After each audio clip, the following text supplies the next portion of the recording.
Hola queridos amigos, nuevamente nos encontramos para seguir dialogando juntos.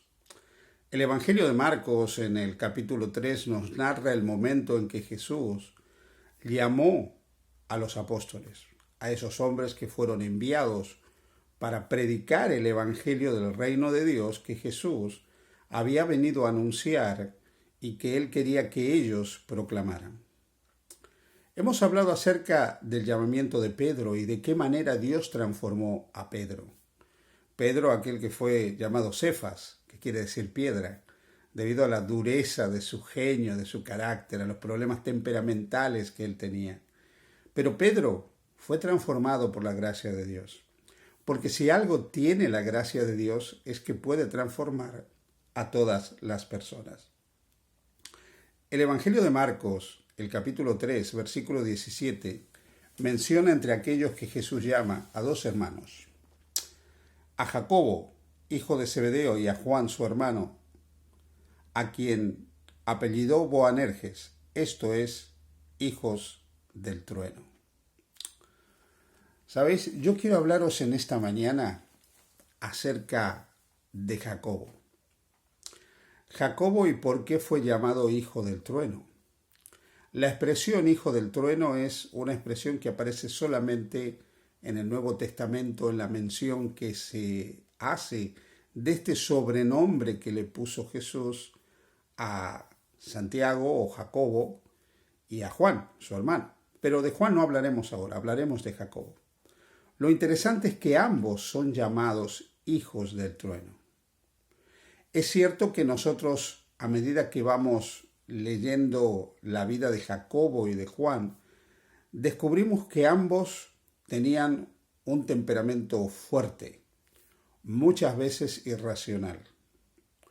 Parece que eran hijos muy consentidos por su madre, porque una de las cosas que nos relatan los evangelios es que su madre en un momento se acercó a interceder por ellos ante Jesús para que cuando Cristo estableciera su reino, el supuesto reino que muchos de ellos creían que Jesús iba a establecer en la tierra, ellos fueran sus primeros ministros y ocuparan un lugar a la derecha y otro a la izquierda. Jesús mencionó que eso no lo podía hacer y que ellos tenían que estar preparados para beber la copa del sacrificio que él mismo iba a beber. Y eso es lo que él les podía asegurar en realidad, que ellos tenían que tomar su cruz, seguirle y pasar por la copa del dolor y del sufrimiento como él iba a pasar. Pero Santiago se caracteriza no solo por esto, se caracteriza porque él también, junto con su hermano Juan, cuando ve que Jesús no es tratado según su criterio correctamente por los samaritanos, quiere orar que descienda fuego del cielo para que consuma a los samaritanos. Al igual que a su hermano Jesús le dijo, tú no sabes de qué espíritu eres, no sabéis de qué espíritu sois, le dijo a ambos. Pero Santiago también tiene otra característica. Parece, por lo que nos dicen los relatos que se han conservado a lo largo de la historia acerca de las primeras comunidades cristianas, que Santiago era un orador excelente. Pero esa oratoria que él tenía solía ser un poco agresiva también. Así que probablemente el término hijo del trueno tenía que ver con la brillante oratoria que él tenía, porque cuando él hablaba sus palabras retumbaban como un trueno. Realmente nadie quedaba indiferente cuando Santiago decía algo.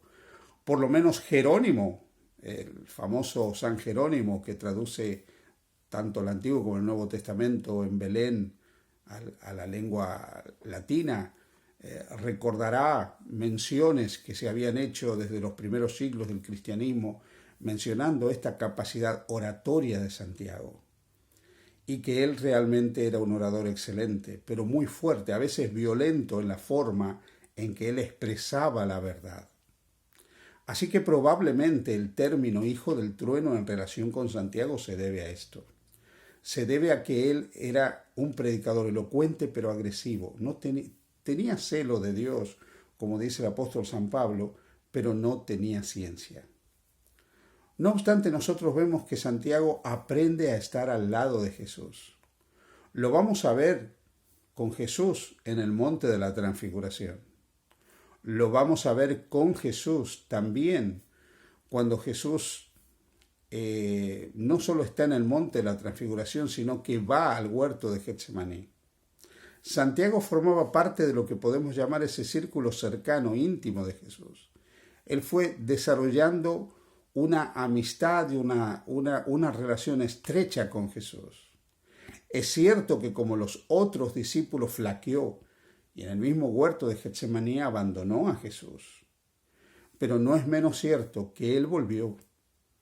Y luego lo encontramos orando en el aposento alto y lo encontramos recibiendo el Espíritu Santo en el día de Pentecostés. A pesar de que Santiago tenía un temperamento fuerte, a pesar de que sus palabras eran duras cuando él expresaba la verdad, a pesar de que no tenía diplomacia ni sutileza para no herir los corazones a los cuales él se dirigía muchas veces, y que confundía muchas de las cosas al punto de no entender correctamente el carácter de Dios, al punto de pedir que alguien sea destruido si no trataba correctamente a Jesús, Santiago aprendió a vivir cerca de Jesús.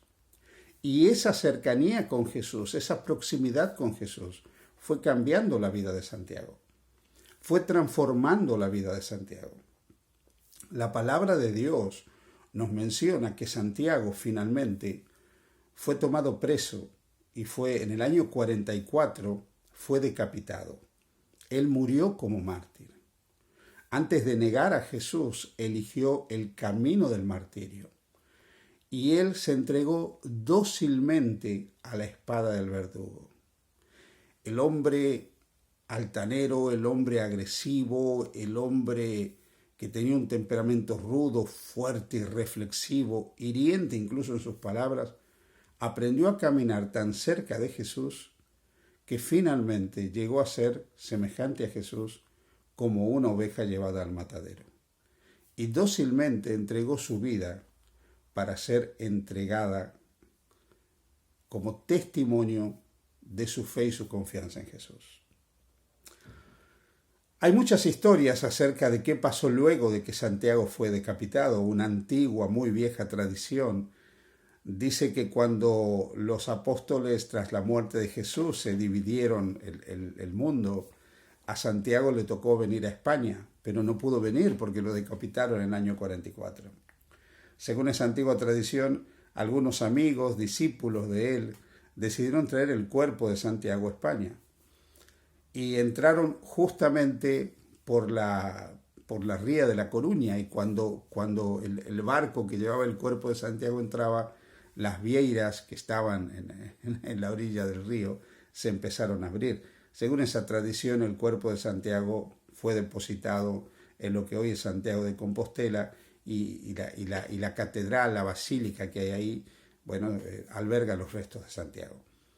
Esto es bastante improbable, como bastante improbable es que él se apareció en diferentes batallas para enfrentar a los árabes en la península ibérica.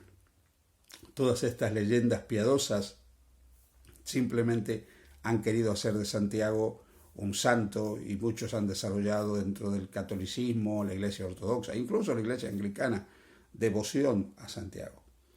Pero no es eso lo que nos interesa a nosotros.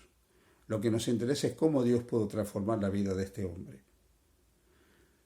Y es aquí donde yo quiero aprovechar para detenerme un poco y hacer una reflexión que te puede servir a ti y me sirve a mí también. Santiago era un hombre duro, rudo. Finalmente era hijo de un pescador, no tenía formación académica. Y además era un hombre que cuando hablaba, por lo que dicen los primeros testimonios que lo recuerdan a él, era agresivo en su forma de expresar la verdad. Sin embargo, Santiago fue siendo transformado por la gracia de Dios.